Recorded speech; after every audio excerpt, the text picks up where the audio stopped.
aside with me. I'll let you guys finish your conversation. Hi, good afternoon. Good afternoon. There you go, there you are. Welcome to AdHoc Productions of Heartless Conduct. We're so glad you're here with us this afternoon. My name is Kathy Hyland. I'm one of the founding members of AdHoc Productions. We'd like to thank you so much for coming out this afternoon to Kelton House and enjoying part of the things that make Columbus great and being able to perform here today, which is a perfect location for the show. We do have a few announcements before we get started. First of all, we would ask that you turn off any cell phones or pagers that you have. There you go. She only runs about a half an hour.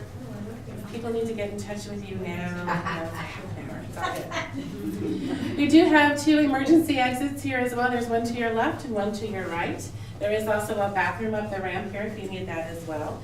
We do hope you stay for the talk back after the show, and there's snacks that if you haven't had one of those yet, those will definitely be available then as well. We also ask if you would like to join our email list. There is cards over on the table as well and a place to put those. If you would like to recycle your programs, there is a basket for you to do that on that table as well. Other than that, we have a few special thanks that we would like to do as well for you.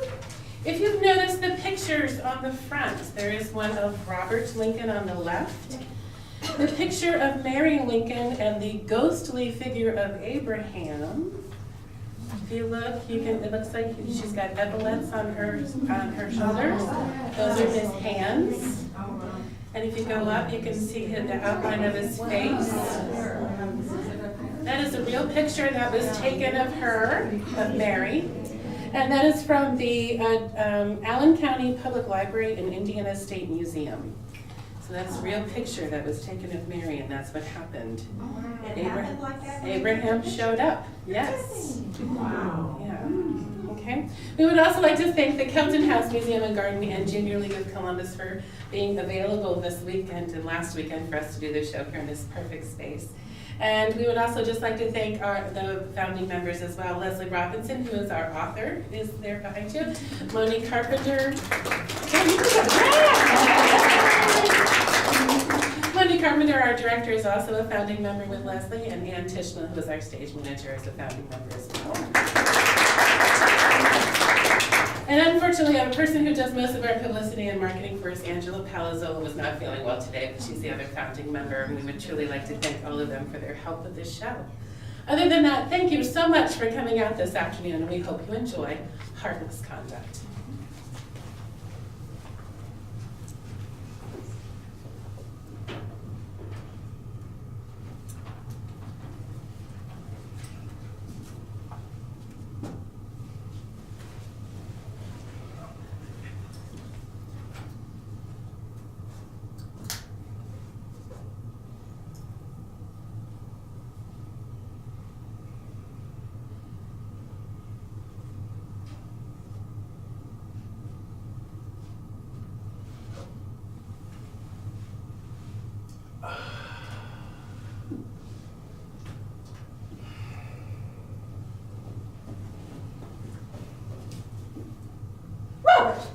What are you doing here?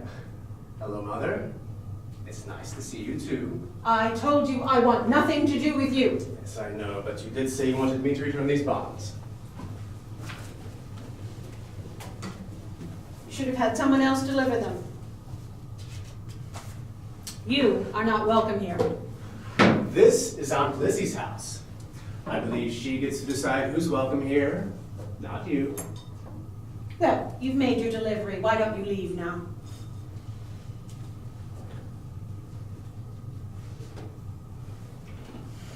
Your sister has graciously allowed you to live with her, and as far as I know, she's always pleased to have me visit. Where are Aunt Lizzie and Uncle Ninian? They went out to call on some neighbors. Why don't you leave now? I think I'll wait for them to return. It would be rude of me to come all this way and leave before seeing them. Let me help you with your flowers. No. You stay away from me and my flowers.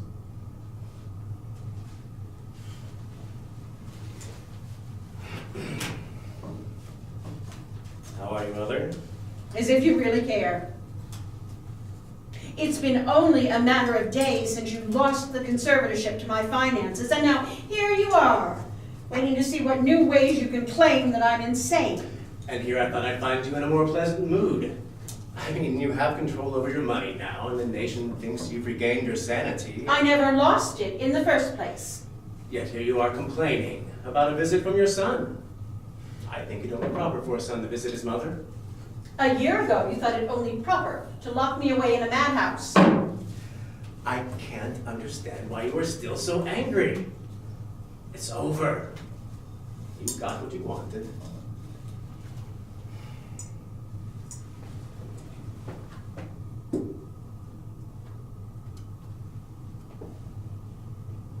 You really think that?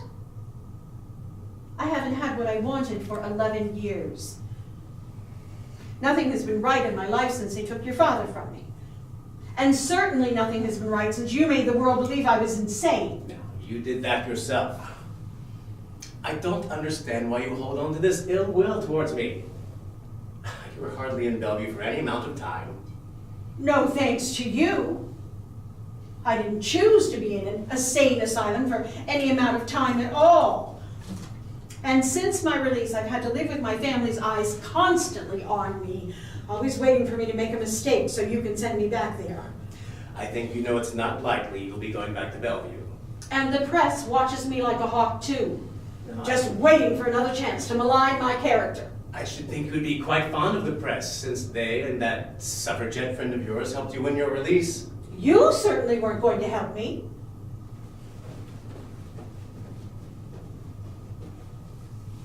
How many times did I tell you that I did not belong there? That I wanted to go home? But you didn't want to listen. Thank God for the Bradwells. I had no one in the world to help me except Myra and Judge Bradwell. How you could let that woman influence you is beyond me. She's a suffragette, for God's sake. She thought she'd be allowed to practice law like men. The fact that you let her talk you into meeting with the press while you were a patient at Bellevue is undoubtedly a sign of a weak and troubled mind, if you ask me. No one is asking you. And for your information, it was my idea, not Myra's. I simply needed someone to arrange things and talk to Elizabeth about my staying here. I needed someone who believed in my sanity. Mother, what is this? This is the picture of father you carry around with you. The ghost of Abraham Lincoln? What rubbish. Give me that. The photographer took my picture and captured the spirit of your father behind me at the same time. It's proof to me that he's always with me. I need that. You stay away from my things. You have no right. Calm down. Don't get yourself into a state.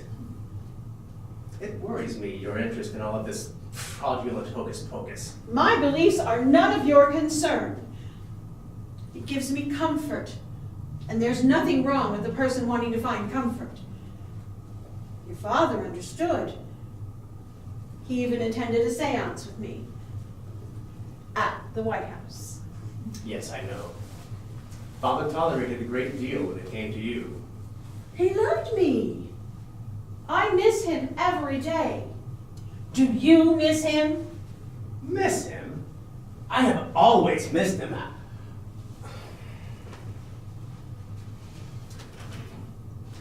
I know you are still angry with me for having you committed. You betrayed me. My only son, the only one I have left. How could you put your mother through such a humiliating experience as that very public sanity hearing? And you didn't even have the spine to do it yourself. No, you had one of your father's political cronies come and get me with the police, dragged into court like a common criminal. It was my responsibility to take care of you. By having a host of doctors testify to my condition, most of whom had never even examined me. You would have refused to see them. Oh, you don't know that. You don't know me. I wanted to help you. By testifying against me. By making my purchases seem deranged.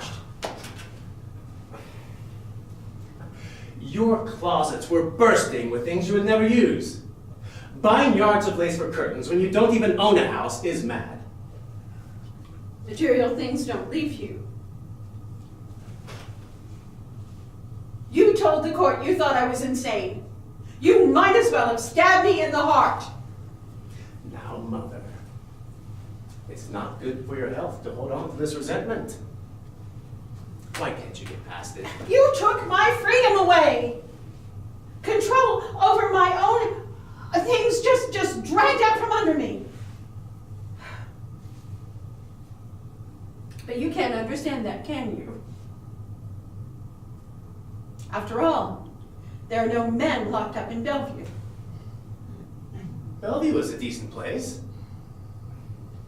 There are far worse institutions. And they treated you well, you know that. Just because they gave me, the president's widow, my own room and allowed me to take my meals with the Bradfords, that does not make up for knowing that I wasn't free to leave. No room of my own could block out the sound of the other women wailing and screaming. That did more to fray my nerves than if I had never been locked up. I did what I thought was best for your safety and health. You did what was best for you. It galls me that you can only see my distress as insanity. I may be high-spirited and given to nervousness, but I am not, nor was I ever, lunatic. You believed there were men in the walls of your hotel room plotting to assassinate you. It was all that laudanum and the chloral hydrate that the doctors insisted that I take. I refused to take it in the asylum, and my head was much clearer. I wish you could understand.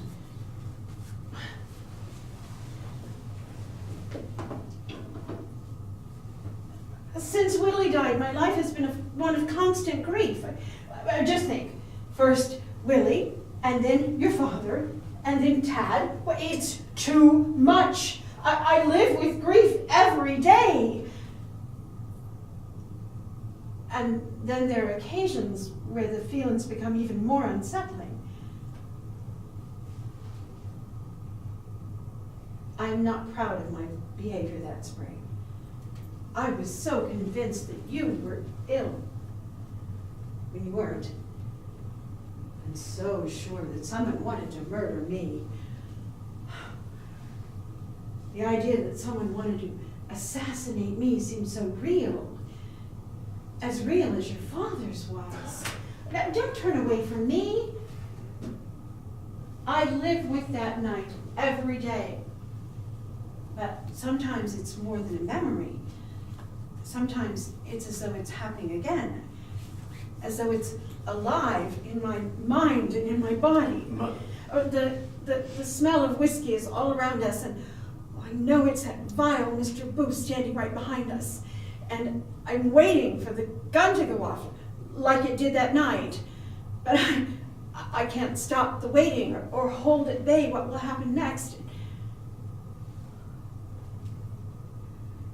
And then I feel your father's hand in mine, so large and tender.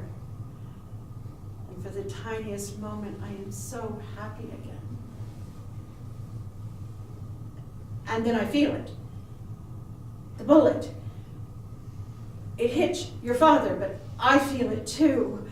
It's the shock of the bullet reaching my body, but over and over in my mind, I live with dread, expecting the bullet to take me.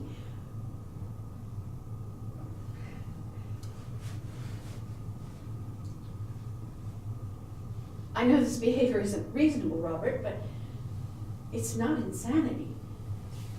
Don't you see? It's the reaction to the shock of it all, the horror. Do you think you're the only one who carries around the pain of that night? What? I should have gone to the theater with you that night. I was too tired, but I should have made myself go. I could have stopped him, stood in his way, thrown him out of the box.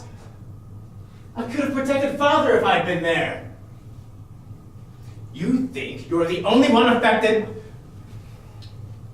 The point is, I know how to handle my feelings, and you don't.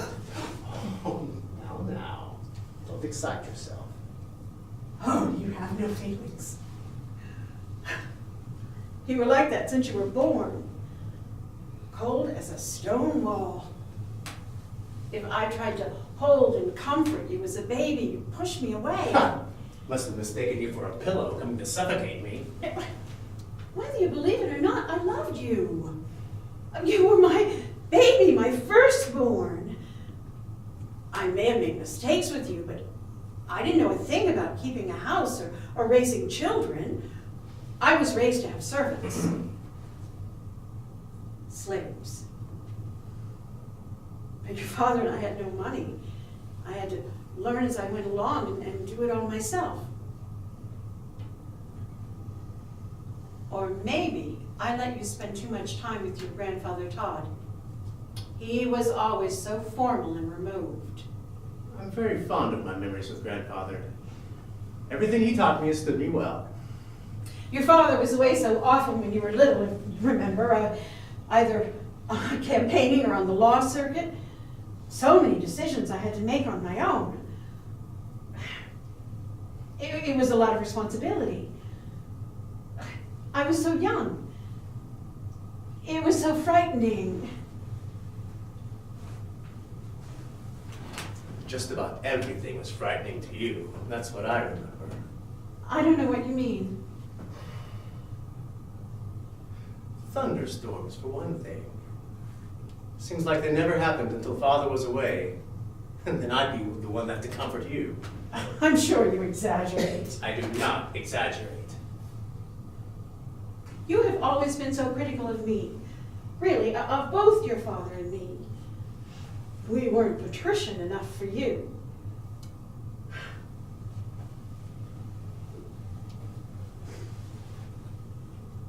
You were so different from your brothers. Ah, yes. Here it is at last. The comparison. Well, it's true.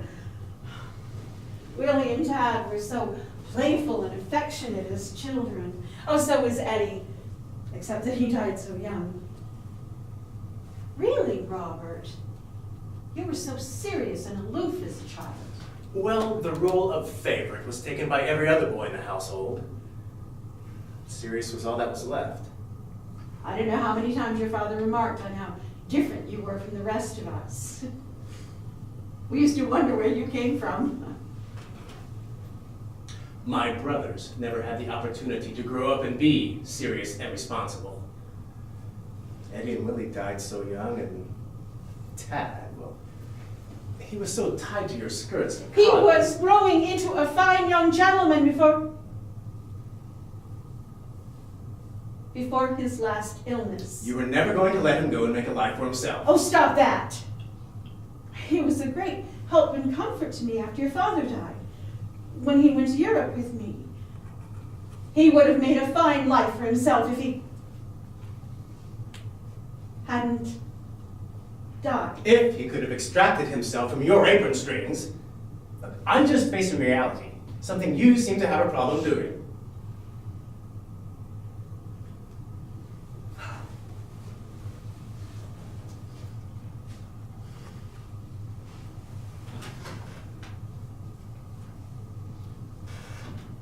Tell me why you did it. Tell me why you had them lock me up in that place. Why are you bringing this up again? You say I'm not facing reality. Tell me why you really did it, so I can face reality. We've already discussed this. Here's my reality, Robert. It's filled with grief and loneliness, not insanity. I want some indication from you that you understand, that you have some small ounce of compassion for me.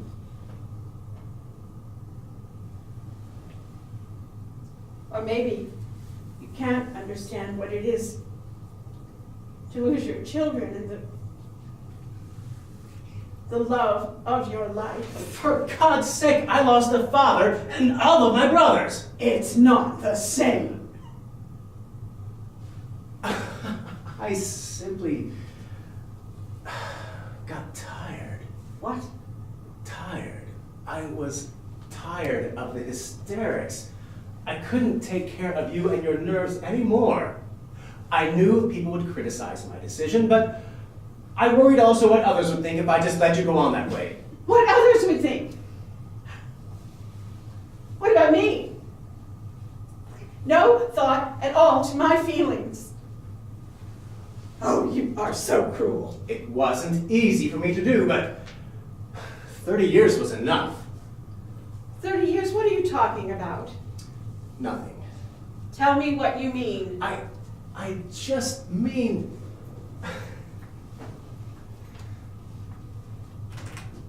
You've been ill for quite some time. I know you think it's my nerves that are sick, but now it's you that's talking like a lunatic.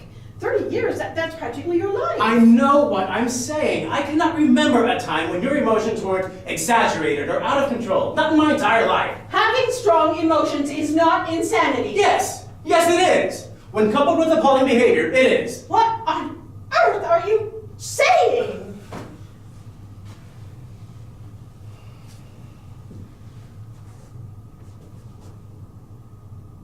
You say you loved Father, but you only loved him when he paid attention to you.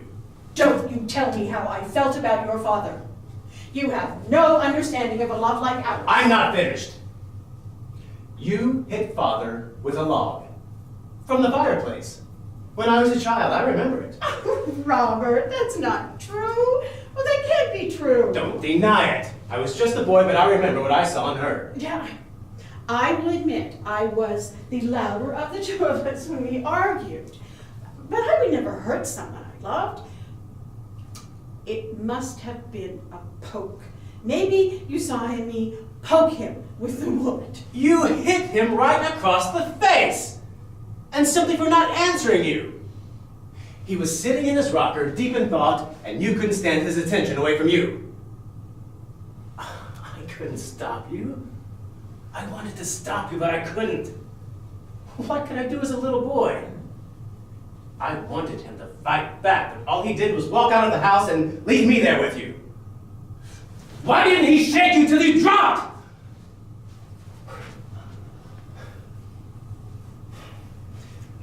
Maybe putting you in Bellevue was best for me. Robert, come back here. Don't you walk away from me. You're wrong. I loved your father. I loved my husband. I would never hurt someone I loved. I would never... I loved your father with all of my heart. I would never... He understood me. He was so patient with my... He would never... I would never...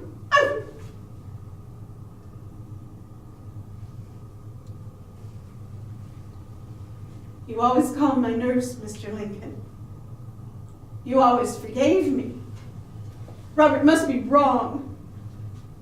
You understood me. You forgave my faults. If you had lived, everything would be different. We would have recaptured the closeness that infernal war whittled away. I knew that since the carriage ride on that last day.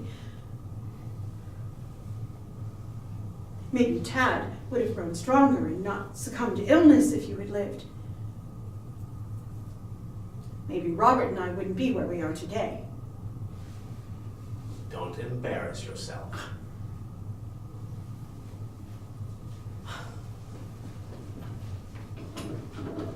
Embarrassment. I don't embarrass myself. Perhaps I embarrass you. What is it? My strong emotions? My tears? My talking to my dead husband? You are my only living son, and you have hated me all this time. You can't stand what I am or how I am. All you see are my faults, my expenditures, my temper, my nerves. You can't see the mother who wiped your nose, who fed you, who made the houses where you grew up into homes. You never knew the young girl who loved learning, who relished the discussion of politics she heard at her father's knee, You can never appreciate how much I did for your father in his career. He valued my help and my opinions. Oh, you shudder at that, don't you? But your father and I, we loved politics. The press, the war changed that. There was a chasm growing between us. Robert, you've seen my fears, but you've never noticed the times I went on in spite of them. What do you want? A parade in your honor? It is the emotion, isn't it? You were so uncomfortable with my display of feelings. You can't hear a word I say in my defense. But it's your emotions, too, that you can't sit with. What? You were horrified to find yourself shaking me like a sack of cotton just now. You wanted to run out of the room. But I didn't shake you. I stopped myself because, unlike you, I could see it was wrong to lose control and possibly hurt you. You lost control because of a distorted There was no distortion. And I can forgive you for your lapse in manhandling me just now. It happens to everyone. But forgive you for declaring me, your own mother, insane and locking me away, for going behind my back and gathering evidence and witnesses against me. How can I ever trust that you won't conspire to lock me away again? And how can I know that your nerves won't get the better of you again? How can I trust your mind? I can't. Go straight to him.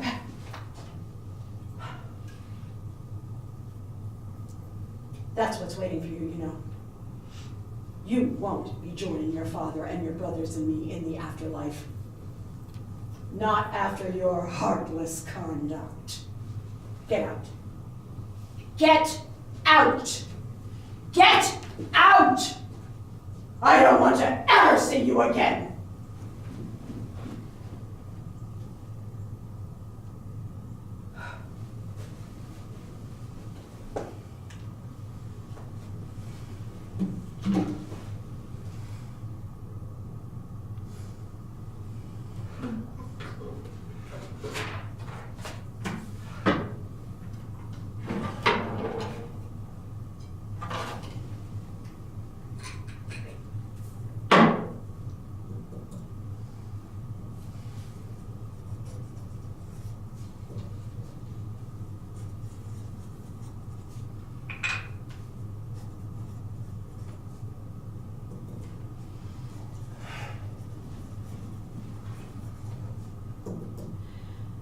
My dear Mrs. Bradwell,